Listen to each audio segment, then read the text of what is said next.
Evan, how are you? Can you? Good, good. It's good to see you. I am Wasn't quite sure if we were on hugely today. yeah, no, I'm very embarrassed. For some reason it didn't sync to my calendar and I kind of run life through the calendar. So if it didn't show up, I'm not aware of it. So anyway, Paul, thanks for calling me. I see your many WhatsApps and call. Thank you for that. It's that London heat. Yeah, I thought you were out enjoying it. We are leaving tonight for London, so Oh, I see. we're still in New York here, leaving tonight, so we'll get over pretty Okay. soon. Anyway, guys, I'm so sorry again. Let's kick things off here with John and try to uh, get this in. So John, thank you so much for joining us. We've obviously spent a lot of time kind of talking about everything from investing to building to family, and every conversation we've had, I've very thoroughly enjoyed and walked away learning something. And I thought it might be fun to, kind of loop more people into that. And one of the topics that seemed to come up time and again, and that you've written about a lot, is just this kind of focus on seeking truth, seeing the world as it is and not as you wish it to be. And I think in a big way, hopefully some of the ideas within Lattice work and this community help people with that journey, right? And it's painful. It's much easier to see things as you wish them to be, but ultimately self-limiting and maybe dangerous at times. So we do have a couple articles that you've sent over that we'll make sure to link to and share with people, but would love to turn it over to you on that front and see how you approach that big and meaty and fun topic.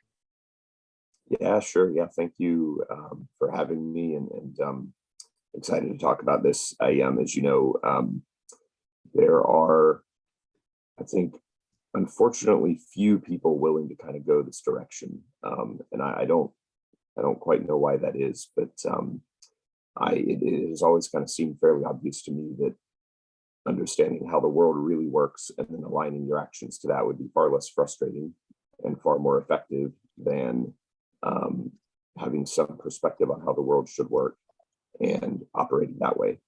Or to put it differently, I think we've all had experiences where you think things will work a certain way, and then you go do something under those assumptions, and it just falls apart and it's a disaster.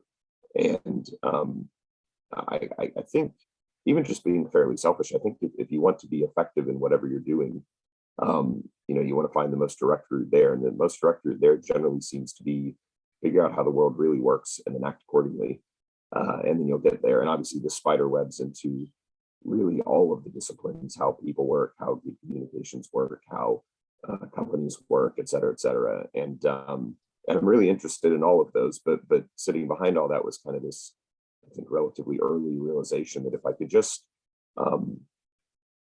become better and better attuned to how the world is really working, then whatever I do on top of that understanding ought to be a little more effective and maybe a little bit less painful and maybe a little bit more impactful. And so that's what kind of started pointing me in that direction.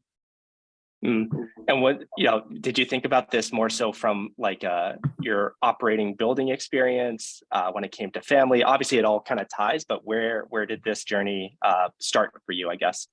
Yeah, it started. So I remember the chair in the room I was sitting in. I was in the seventh grade. I grew up in the States, and I was reading the book of Proverbs, which is in this broader kind of canon of ancient literature called wisdom literature, and it's still a category of literature that I think, words like practical wisdom I use all the time, and a lot of us like words like that. There is a whole genre of literature devoted to this stuff, and it is, in my opinion, woefully unread or woefully underread.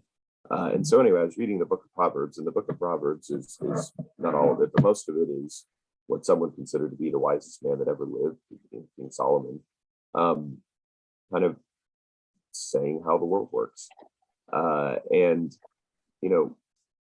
I think whether or not you think he's right, he's worth taking seriously.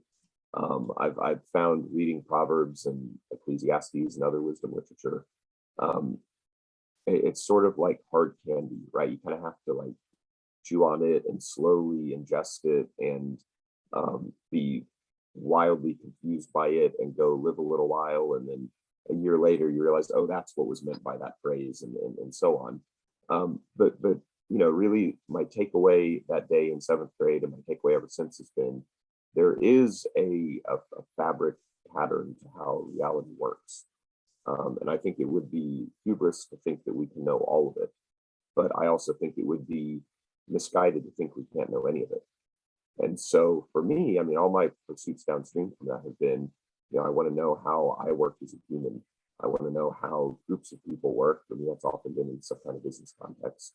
I want to know how wonderful families are built. I have a family, and I've been married for 14 years, and I have 2 kids, and I want to build a wonderful family. And I spent a decade building a business. I wanted that to be a wonderful business, and I now serve a private investment partnership. I want to be a wonderful general partner to my limited partners. And so, really whatever you're doing in life, it is downstream from having an understanding of how the world works and then trying to align your actions to that.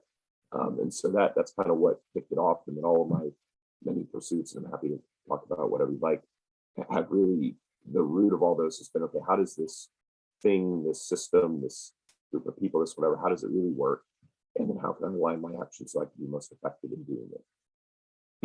Yeah, beautifully put.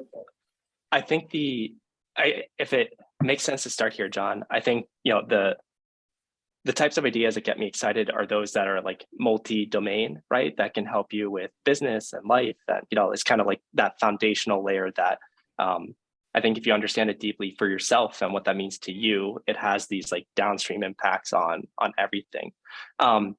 So whichever area you're comfortable diving into, maybe that's a fun place to start, right? Because I think I don't know, at least in this group, there won't be too many people who say like, yeah, I disagree with that, or that seems like a waste of time. But it's really the like translation of that from great theory. I'm confused by some of it makes sense. And, that continuous evolution. But the challenge, I think a lot of the time is just that integration into your own life, right? How do you take some of these ideas and how does that actually change the type of family you build, the values you have, the company you build, the decisions you make? So, if you're open to it, maybe we can talk through some of those like concrete applications of some of these ideas and how you've implemented them in your own life. Sure. Yeah, happy to. Where would you like to start? Yeah, maybe because we've spoken so much about it and found relatively few people who have, I think, put as much thought as you have into it. Maybe we start on the family value side and how you've thought about that, how you've structured that. And I'm sure that sort of bleeds into the investment partnership and a whole bunch of other things. So maybe it makes sense to start there. Yeah, sure. So that that started with like many great things. That started with a little idea that got planted in my head that kind of grew and grew and grew until I had to do something about it. So I had 2 wonderful parents, and unfortunately they died when I was relatively young. But as I was cleaning out their house with my other siblings, we came across a set of reports that my dad had written when I was too young to really understand what was going on. And the cover page just said Candeto Family Annual Report. And as someone who's read lots of company annual reports, I thought, well, that's an interesting idea. And so I read it, and it was just his attempt to kind of write down, hey, here's who we are as a family. Here's what we believe. Here's how we've lived life so far. I mean, it was relatively simple, and he seemed to write these things every few years. And as I kind of read them, chronologically, and as they evolved, what I noticed is they basically started to revolve around, here's our values as a family, and then here's what we've done about that. And I thought that was interesting. And by that point, I had studied decision sciences at the London School of Economics. And so I'd kind of, gotten into a lot of academic theory on here's how you make great decisions in social contexts, as well as, mathematically with the tools of logic and so on. And so I thought, hey, that's really interesting. That's a, kind of an attempt to root decision making in something that transcends kind of your average day-to-day decision. And that was compelling to me. And I would say, my wife and I at the time, and much like many people, you go through life, you do interesting things, you meet interesting people. But we I think we would have said at the time we struggled to root some of what we were doing in anything, that was bigger than, hey, this is an interesting thing to do, or these are interesting people to hang out with, or whatever. And so the idea of having an anchor that kind of sat behind everything was very compelling. And that's what ultimately became family values. And so, we basically said, we'll have a go at this. And so on a holiday, this would have been, I don't know, 2013 or so, we sat down over coffee every afternoon for 4 or 5 days and literally had a blank piece of paper and just said, what do we value? And, I think it's a wonderful exercise. I highly recommend people do it. And much like planning, the point of the exercise is not necessarily the plan you end up with. It's the conversation that gets you there. And so we said, what do we value? And we wrote 5 pages in 5 days or so. And that is a lot of content to try to anchor a day-to-day decision in. But that was attempt 1. And then on our next holiday, we did that again, and we got it down to 4 pages, and we did it again and got it down to 3 and 2 and 1. And about, I don't know, 3-4 years in, version 5 or 6 of our values finally got down to 1 page. And by that time, we'd done a lot of sorting where we said, I don't know, we value wonderful food, but that is way, way, way downstream from knowing we only have one body in this life and knowing we should take care of it. And so, being a wise steward of our body stays on page 1. Valuing good food is way, way, way downstream, and maybe that's on page 5, but actually we don't even need to write it because we can figure out if we value treating our bodies well, we'll naturally get there. And so it's really a sorting process in that way. And by the time we had it down to 1 page, we said, okay, so this is a set of 8 or so things that we can anchor all of our decisions to downstream from them. And so those are things like, my wife and I are Christians, so that's love God. That is do as you would be done by, which impacts how we treat people. That is, being wise stewards of the resources that are entrusted to us. And that's our bodies, that's our minds, that's our financial resources, that's our skills and gifts, and so on. And so, we basically printed out that 1 page, put it on the wall in our house, and we pass it every time we walk in or out the door. And we started to try to really live those out. And what we found is those became a really helpful anchor point for what we did and why we did it. And that's really why I think it's such a valuable exercise, is we could make small decisions like, where should we go to dinner, or really big decisions like, should we move to this other country? And we found we actually were able to start to make decisions like that pretty fast and without much strife, because we could just bounce them off our values and say, would this big move be a way we could live out our values better or not? And it's not to imply that we're masterful decision makers, but I think we are very aligned decision makers, and we're very fast decision makers because, in a sense, 4/5 of every decision we make was made in that process of figuring out our values. And then you're left with a 1/5 that says, is this, can we make this decision in a way that lets us better live out our values? Beautiful, John. There's so much there to dive into.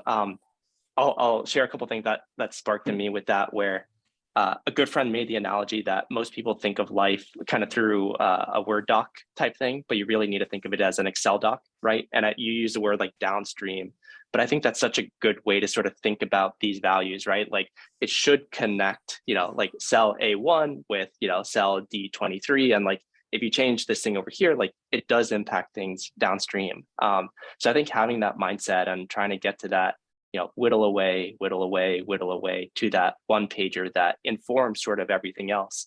It's, that's the process that I'm sure is super valuable for you all. The other thing that comes to mind is just, yeah, please. Sorry to interrupt. I would add to that, the most helpful thing we found in that. So Augustine of Hippo had this great notion of what some have called since rightly ordered loves. And that was the most useful thing we found in the sorting process, because the basic idea is, in life, you want to love the things that ought to be loved. You want to not love the things that ought not be loved. You want to love things that ought to be loved equally in equal amounts. And then there are things that should be loved more and things that should be loved less. And so you want to get things in the right order.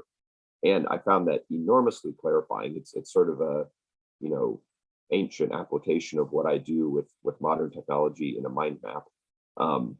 And I think mind maps are wonderful for this kind of thing. But that's the kind of upstream, downstream, you know, really in our sorting, what went from 5 pages down to 1 was the things that are on page 1 ought to be loved a lot more than the things that were on page 5.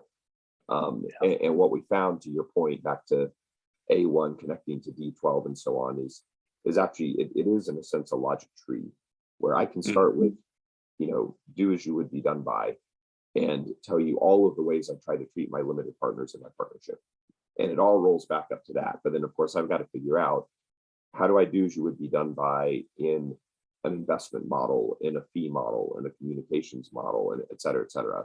And so, you know, there's figuring out application, but the logic chart goes all the way back to that one value. Beautifully put.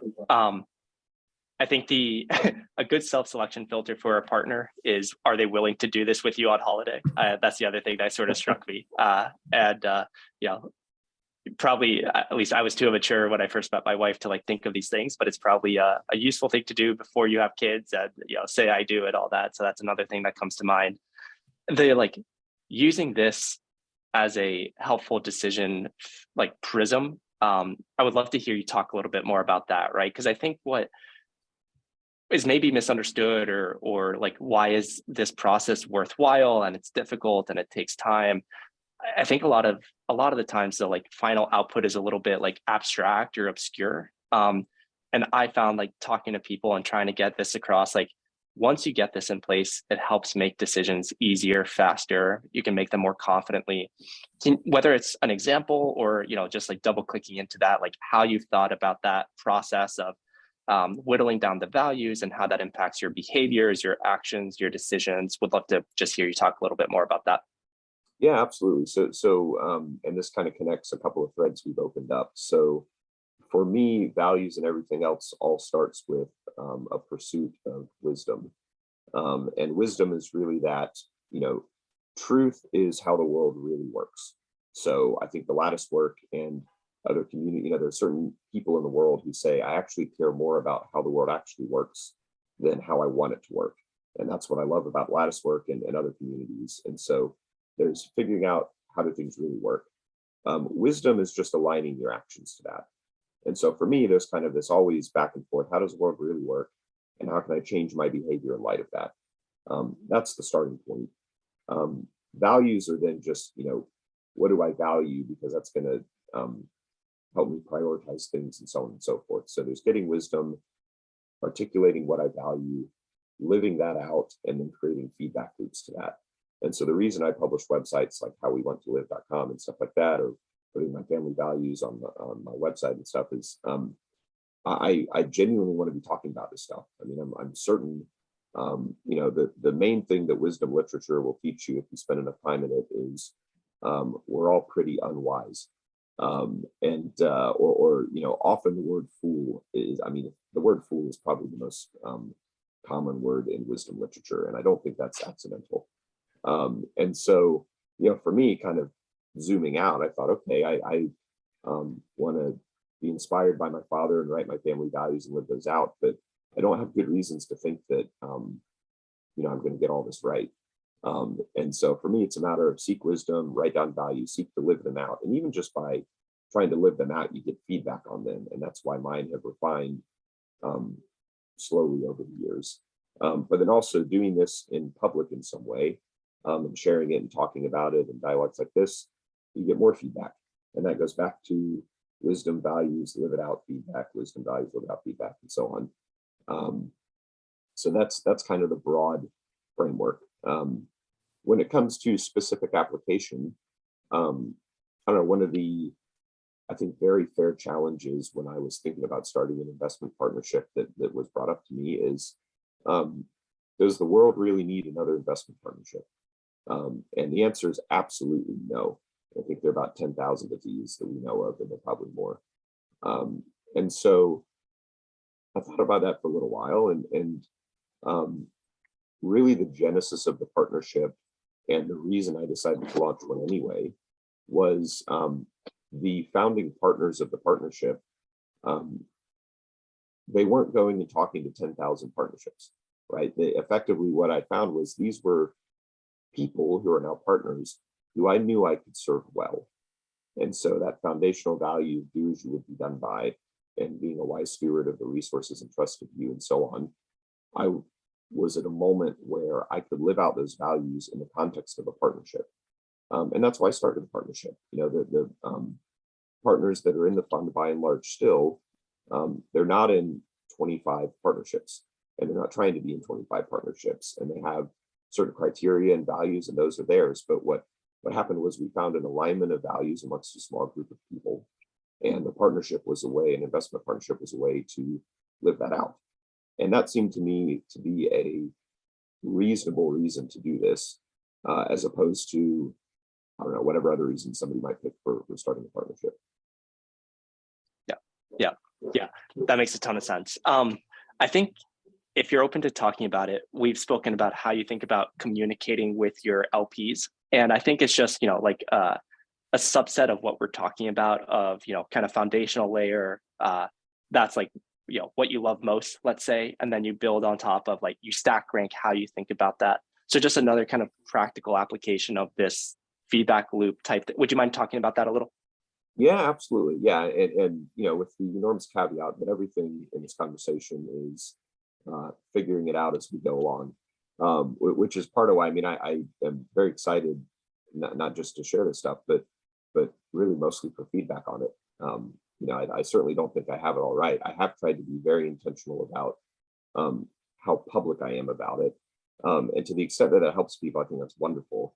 I also think it's very helpful to me as well. So I'm glad there are folks that want to engage in this dialogue. But in terms of LP communications, that again started with, I've been an LP in a few other things. And so I have some opinions on how I would like to be treated as an LP. And there's certainly no correct way to do this. But as I thought about being a GP and how would I want to be communicated to as an LP, there were a lot of things that I hadn't seen that I wanted. And this all goes back to do as you would be done by, right? So for me, I want to know, if I'm going to invest with you, I want a sense of how Blast thinks that doesn't change much, which for you would be the lattice work and your mental models and kind of how you have internalized how the world works. And that stuff will evolve, but it's not going to evolve a lot, right? It's sort of your foundational architecture for how you understand what's going on in the world.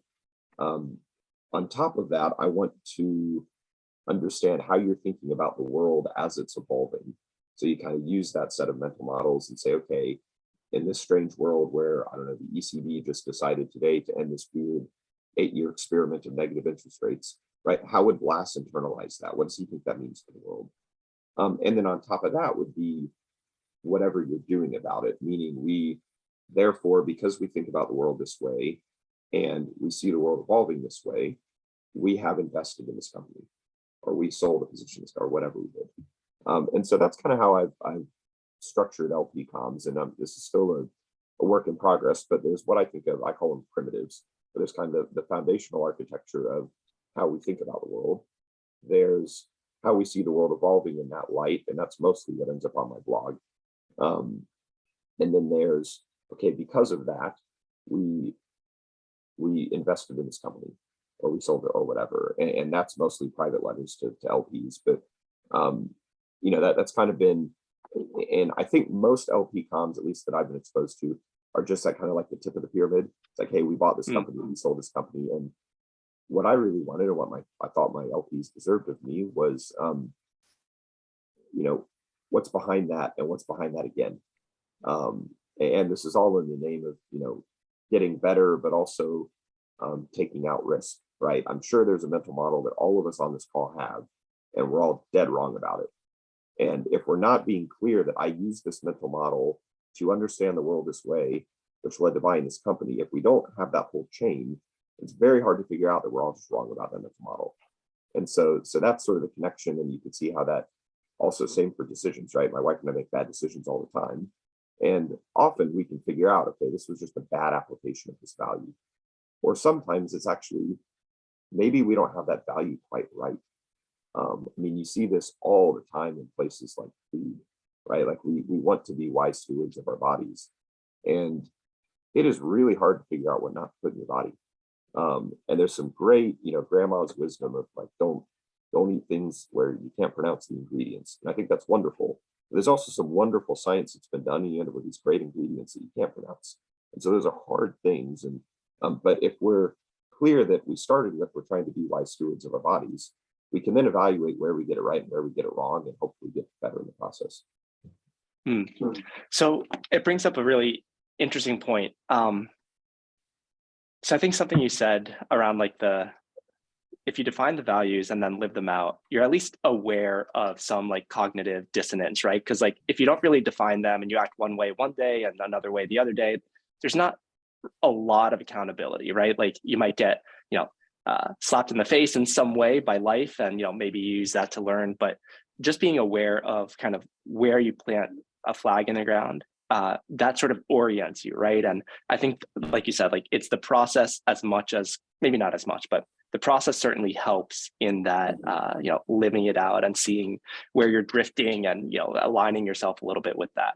So two questions, John, that I'm trying to think through for myself and my young family right now is like, how do you think about integrating the kids into those sorts of family values, right? Is it like this open discussion and, hey, here's how, mom and I think about it right now. And so would love to hear how you've thought about your kids a little bit older than mine and how you've done that. Let's start there, and then I'll share my second question if it makes sense. Yeah, sure. Yeah, so my kids are 5 and 2 right now, so they have very limited appetite for any of this. But to the extent that a belief my wife and I had before kids was that we wanted to bring our kids into our family, as opposed to making our family revolve around our kids. I think it's, I don't know. I know a lot of people who make their family revolve around their kids, and Yeah. if you are trying to teach your kids that there are things that are more important than themselves, then I think that's a bit of a trap. So a lot of the values thinking was trying to figure that out too, right? Like, how do we have something that we call the Candeto family that we're bringing our kids into? And now I would say our values are an enormous piece of that. And so for our 5-year-old, when he's being abjectly selfish, as we all are sometimes, simple questions like, would you want somebody to treat you that way? That's going right back to do as you would be done by. He doesn't have a sophisticated understanding of that, but I think he does understand that our feedback on his behavior is often going to go in the direction of use how you want to be treated as a guide to treat other people, and don't violate that. And I would say the same thing of, we spend some effort on helping our kids understand what they eat, right? It's like there's fortunately a lot of farms where we live in Florida. And so we go to farms and pick strawberries and zucchini and whatever, and then we take them home and we cook them together, and then we eat what we cooked. And so they have some understanding of, strawberries grow on the ground and mature, and we get them, and all the rest of it. And that all goes back to being wise stewards of our bodies. Same kind of thing for being wise stewards of our minds. Same kind of thing for we've always loved and believed strongly in traveling for a lot of reasons, but a big one is just to give context on who you are and where you are. And so our son in particular has been able to be in environments that are, let's say, far more opulent than our day-to-day, and environments that are far, far, far, far rougher than our day-to-day. And we believe that's important. In the context of human history and even present day life, I think if you are reasonably safe and reasonably well fed, you're already in the top 10%, 5%, maybe 1% of all humans that have ever lived. And we're blessed to have those things, and so we try to help him appreciate that. And ultimately, I think that will mature and evolve into an understanding of we have, again, in context of history, enormous resources, and we don't necessarily know all the reasons for that, but we know we ought to be wise stewards of them. I love that. And one thing you said that resonates deeply that we try to be thoughtful about is having like little catchphrases, if you will, or like, this idea. I think it was Kevin Kwok who wrote this like compress to impress idea. And Bezos was obviously like one of the key stewards there, where like, this disagree and commit, like those types of things where like it has all this depth behind it, but like you boil it down to like one little phrase. And again, our kids are super young, but building that habit for ourselves where it's like, we do hard things. That's just like one of the things we talk to, Sequoia, she's 3, she doesn't know anything that's going on really, but like if she sees us working out and we're lifting heavy weights, we're running really fast, and we just like repeat that phrase, like we do hard things, and trying to make that part of like the vocabulary. And again, like this, like our family values, our mantras, and tying it back to a why, right? Not just like have these phrases for the sake of it, but like, why does that matter? Oh, because like growth and learning is really important for us. And, you kind of have that value stream in a way. So the second question that, maybe integrates in some way, but if we think about this, I guess in the framing of like when the student is ready, the teacher appears type thing. If there was a module like this in school, John, and you're precocious and curious and self-aware, striving to be at least in all those things, like, do you think you could have, whether it's in school or it's in like an extracurricular, do you think there's like a module that can help people with this? Because in my own like struggle with defining this, like what I found frustrating or difficult, like these things didn't have a quality bar, right? Like going back to tennis, I could point to someone better to me. It's like, okay, like their footwork is better here, their serve is better here. Like I need to improve on this.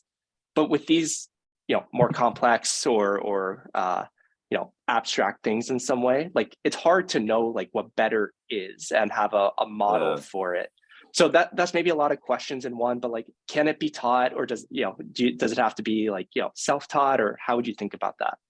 I absolutely think it can. I mean, to your point, that the student has to be willing. But I mean, I like the first line of one of my dad's family reports was something like, "We desire to live with intention."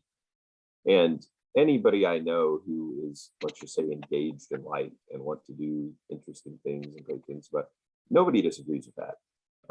And so then it's like, okay, how do you live with intent? And I think it's fair. My wife and I, in our earlier years, we were doing all kinds of things and living interesting places and so on, but we struggled sometimes to kind of relate all that back to, okay, why are we doing this? Beyond things just like we're curious and we believe in working hard. And somebody remarked to me, a wise friend, a long time ago, he said, your personal values are largely set by the time you're about 5 years old. And I've gone looking for research on that. I haven't found a lot. I don't know if that's true, but if it is, it's a really big deal, right? I mean, Sequoia's already halfway through her value setting phase of life. And if you for better or worse. Right, yeah, for better, yeah, right, exactly. But if you weren't at least intentional about that, she's going to do things when she's 40 that you're going to, not like. And obviously, you can't protect her from everything and you can't control everything. But yeah, we do hard things. If she doesn't see that modeled, the odds of her doing that later in life, I think, are much lower. And that's something we've tried to take seriously in our family. So back to the point on can this be taught?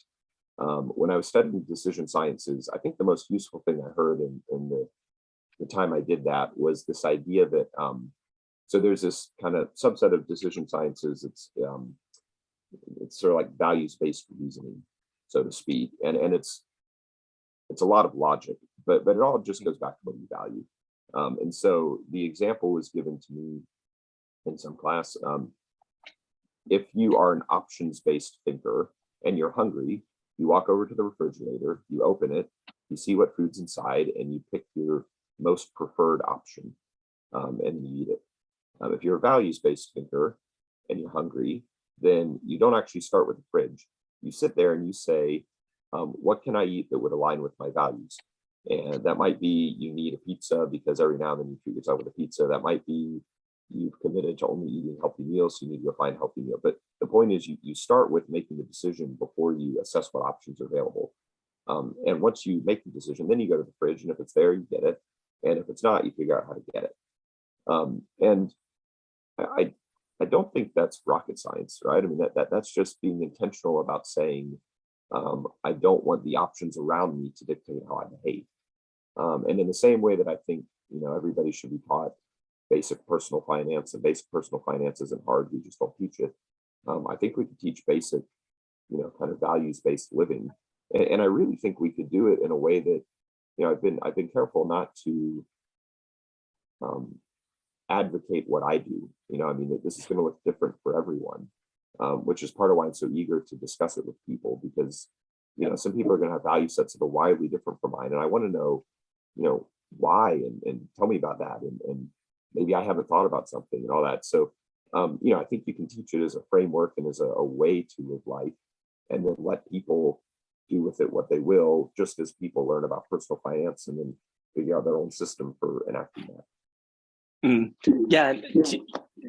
So yeah, I think that's the beauty of like learning in public, right? I've certainly been a huge beneficiary of that, where you sort of, I think of it as creating a black hole for people who have aligned interests, and they reach out to you and share things with you. And it's this amazing way to just keep getting feedback if you're open to it. Besides, your parents, who sound amazing, who kind of like started this, momentum in a big way, have you found others, whether it's through a podcast or personal dialogues, like others who have been really thoughtful about this, or like where and how have you gotten feedback? And because I struggle with that, honestly, right? Like we talk a lot about that, and but there aren't all that many in this realm where they've been this intentional about structuring that. So yeah, I would love to learn from you there. Yeah, so I think I mean, in this context, I think there's sort of like three categories of people. I think some amount of people, possibly most people, just don't think about this at all and kind of go through life. Um, you know, Options-based living is probably a good articulator, right? They kind of see what's around them, and there are plenty of routes to a wonderful life doing that. You just have to know that you will be constrained by the option sets that are around you. Um, and then there are people, I think there are a lot of people who do this kind of thing informally. I certainly know a lot of people who, if you press them hard enough, they'll say, I made this decision because I believe this, or I value this, or whatever, which tells you they're thinking about it. There are very, very few that I've found. And I keep hoping I just haven't found the right people, but there are very few people I found that have actually written this stuff down. And so I picked up Valio's Principles book when it came out, and he had a comment in the intro that he's writing down his principles because they're kind of a guide to how he wants to share them with other people. And he wished that Steve Jobs wrote down his principles so he could learn more about how Jobs thought. And he wished, Einstein wrote down his principles so he could, and so on. And I mean, it's a great, great way to dialogue with other minds, to say, here, like, what's your base level understanding of how the world works and what you value in it. And then, that almost like cuts through, for an author that's written 20 books, if you could get their principles, that's probably like a, 1 to 20 page document that permeates all 20. But and it's sort of, I want to kind of have that conversation first, and then read all 20 books or whatever. And I know you're having a go at this. But I mean, I found almost no one. I think I said to you once, this idea of writing down your values and trying to live them out. I've probably shared it with hundreds of people at this time. And I think I know 2 people who have actually done it. But the incongruity is, let's say I've shared it with 500 people. Every single person has said that is a fantastic idea. I've not met anybody who kind of said, it's not for me. And if they do, fine. I mean, I don't think it needs to be for everybody, but it's been interesting that, I'm batting 1,000 on people saying this is a really important idea. And, we're batting, 0.1 on anybody doing anything about it. So I do think that, and that's also part of why I share what I do in public is, obviously I was inspired by my parents. I'm not sure I would have gotten to this place by myself. And so I, put stuff out in public, partly because if it's helpful to other people, great. And also I'd love to talk about it. And so everywhere I put this in public, there's a link to email me or call me or whatever. And I genuinely want to dialogue with people about this to the extent that they're willing to. I think we've all got a lot to learn together. Yeah. And that's the fun thing about distribution is it could be, 1% or below, but if you're reaching millions of people through the internet, the impact can still be pretty great, which is really exciting. I want to open it up to other questions. So if any of you have stuff for John, obviously feel free to jump in. What was the last thing I wanted to, or the last thing that was top of mind? Anyone, if anyone can save me here for a second while it refreshes in my mind, feel free to jump in and ask John something here.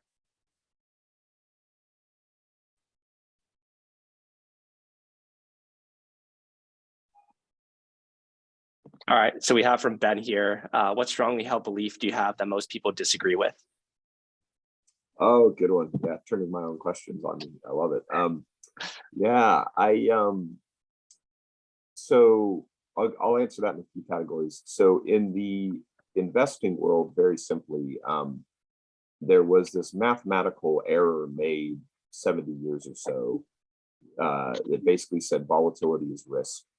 And the authors of that concept since realized that they failed to kind of properly bound risk and so on. And so consequently, the world of finance is largely run by these enormously complicated risk models that are, I wish I could remember who said this, they're like airbags that go off at stop signs, but not in crashes. And so we lived this over. Now we saw it in March 2020. We've seen some of it recently. We saw it in 87. We 2000. We keep living this thing where we say, oh my goodness, we have this, once in a 1,000-year event, except we've had like 4 or 5 of them in our lifetimes. And you think, all right, well, somebody's wrong there, right? But anyway, so, I built a business for 10 years and then I started investing, other people's money after that. And the whole notion of volatility is risk, if you have a long time horizon, I just think is wrong. If you're trying to trade stocks daily, weekly, monthly, there's a lot to that, and vol can be helpful. But if you really just say, I want to buy a wonderful company, and as long as it stays wonderful, I want to keep it, its price moving around is just not a wonderful gauge of risk. So that's a simple one. That's not that controversial in the little circle of people that believe this, but most people are invested, whether or not they realize it, in ways that ignore that idea. More broadly, I don't know. I mean, this idea of why do we have resources? I would say we have resources, and I mean both, mental capabilities and money and connections, all the rest of it. For me, that goes back to live out our values, and that's it. So we've been very blessed to be able to do some wonderful things in life, but for my family and I, this isn't about self-glorification. It's not about fame. It's not about objectively large achievement, right? Like it's almost certain that I will never be Buffett at the scale of Buffett, but that was never the point, right? So the point of resources being to live out your values as opposed to become comfortable, or I mean even simple, because I think order is important. So as a function of living out my values, I've been able to meet some wonderful and sometimes famous people in life. When that's downstream from intent, I think that's okay. When that's the point, I think you get things the wrong way around. And so, it's sort of like I didn't set out trying to meet certain people. I set out trying to live out values. And as a result of that, that led me to meet some wonderful people. And so that notion of resources are to serve your values, not resources are to serve you, I think is a useful one, and probably not all that common. Yeah, thanks for the question, Ben. John, the thing that sparked in me as you were talking about it before with Ray and his principles, one, I think to your point, like stack ranking them in your own mind, even if it's imperfect, is like such a useful exercise, right? Like, which do you prioritize more? The other thing, which came out recently, and I think it ties some of what we talked about, but Balaji shared his recent book, The Network State, pretty recently, and I think he's done that in a really interesting way. But the one thing that struck me, which feels so obvious, and it gets back to sort of like executive communication that we spoke about recently, and we shared that link, but the way that he structured the book is this book in one sentence, this book in 1,000 words, this book in a picture, this book in an essay. And it's such a beautiful way to kind of like compress those ideas and sort of, logic chain it out a little bit. And if you don't care about the book in a sentence, you won't care about it in an essay, right? So move on. And it just, I guess it reminded me a little bit of the way that you started with 5 pages to 3 to 2 to 1. And, it's kind of like the tip of the iceberg, right? So if we say like, whatever, do hard things is the tip of that iceberg, there is all this depth and sort of thought behind it. So I guess like, I guess the question underneath all that is, would you think about things in the similar vein, right? Is there kind of like a Candeto family values in a sentence, in an essay, maybe there's a picture? I don't know. Would love to hear your perspective on that. Totally. I think this might be too broad a statement, but I'm going to make it anyway. I think all good thinking, I mean, genuinely good, clear thinking can be structured that way. When somebody's trying to explain something complicated to me, if they can't give me the overview in 30 seconds, I sort of mentally, I mean, I try to be kind to them, but I also try not to take what else they say too seriously. And that's just, there's a lot of lines like this, but you don't understand it unless you can explain it to a 5-year-old, or seek simplicity on the far side of complexity. Or, Einstein had this idea of levels of brilliance, and it was something like, from low to high, it was, smart, brilliant, genius, simple. And simple was the highest form of genius. So I really believe that. I think if you just are a student of the world, you get to places like that, and you find people who have been very effective at what they do, Balaji included, able to communicate on different levels. I know elsewhere in lattice work, you share the idea of pyramid principles. And if anyone hasn't come across Barbara Minto's pyramid principles, I encourage you to check it out. There's a lot of blog entries on it. You don't necessarily need to read the whole book, but the basic idea is you always want to be communicating in a pyramid, where there's the tagline, it's kind of your 1 sentence, here's the idea. Then there's the 3 or 4 sentences that support that idea. Then there's the often data sets or logic that support the 3 sentences that support the 1 sentence.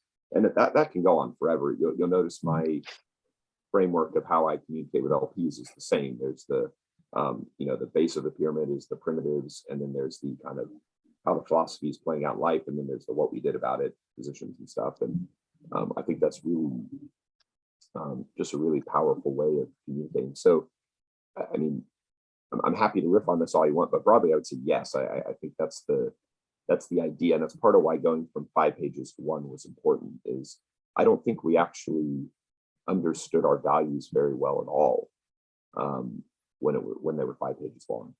And that's just because we just hadn't done the thinking. There's this interesting set of research in decision theory that basically suggests that you don't have values until they're elicited, which is it's a sort of a philosophical point, but I think it's really important because I think many people live lives thinking, I already know what I value, so I don't need to do the work. And then other people, and I'm in this other camp, would say, no, you actually don't know what you value unless you do the work. And I think it's a really important distinction, because as evidenced by my experience, right? When it took me 5 pages to write down my values, I think, if I had talked to you at that point and said, here's my values, I would have talked for an hour, and you would have walked away saying, wow, John values some interesting stuff, but what on earth does he do about that? And we wouldn't be able to make fast decisions as a family, that kind of thing. Whereas, when we got it down to basically 8, 2 to 5 word sentences, which is what they are now. And I mean, you'll even notice on my website, there's those sentences, and then there's a few bullets about each, and we've actually got a mind map that effectively is more bullets about each and more bullets, and the logic chart breaks out. But in my mind, that was us getting to simplicity on the far side of complexity. We were able to kind of take all 5 pages and say, actually, it boils down to these 20 words or whatever they are. And then there's the 100-word version, and then we've got the 1,000-word version, and so on. So I think it's a very useful framework, and probably the right way to think about things. So you mentioned, John, like the desire for feedback and people to push back and sort of learn and kind of dialogue on these sorts of things. Is there anything else that would be a win for you in terms of questions that are top of mind or things you're digging into now that would be fun to brainstorm or kind of elicit feedback now or at some point? Anything top of mind in that way? I'd just love for us to talk about this, honestly. I mean, and this really goes back to living life with intent. I mean, I think it's probably a reasonable assumption that anybody on this call, and probably most or not all of the Lattice community, and I mean, you know, you've already done a lot of layers of self-selection by people showing up to Lattice and then showing up to this call and so on. So, you know, that tells me that we're swimming in a, you know, possibly well curated pond of people that want to be here, which is wonderful. I have just enormous conviction that, you know, I mean, a lot of my thinking starts on my deathbed and goes backwards, which might sound morbid, but I really don't think it is. You know, I want to get there to my deathbed, whenever that is, and be able to look back and say, I believe I lived this life well. And I think probably we all commonly want that. And doing that is really hard.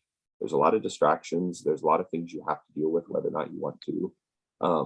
There's an enormous amount of conflicting philosophy. There's, I think postmodernism in the last 50 years has done an enormous amount of harm, in terms of people being able to understand how to live life, because effectively the end of postmodernism is saying all truth is relative. And if you have relative truth, then basically nothing's true. And I don't know what you do about that, other than my lived experience has been there are a lot of things that are true. Being kind to my kids and telling them I love them and so on pays wonderful dividends. And ignoring those realities pays horrible dividends. And that tells me there's truth there. And so I want to find it, and I want to act like it's true, and I want to live like it, which is wisdom. So anyway, I would say specific feedback on what I've shared in public is always just wonderful. I love that. If I can be helpful to others, if anybody wants to chat or reach out or whatever, I love that too. You know, in whatever state, I think we're all learning from each other. I mean, I don't think I'll never be the person that says I figured this out, let me tell you how it goes. I'm trying to be the person that says I'm willing to go on this journey in a wildly public manner. And by the way, the more people that can go along with me, the better. It's kind of your idea of what to go far, you go together with people. So yeah, I just broadly dialogue, and that can be another one of these. That can be one-on-ones. That can be reading what I've written. That can be sending email. Any of that. Just having a dialogue around this, I think, is both important, and for those willing to do it, I think it pays big dividends. Thank you, John.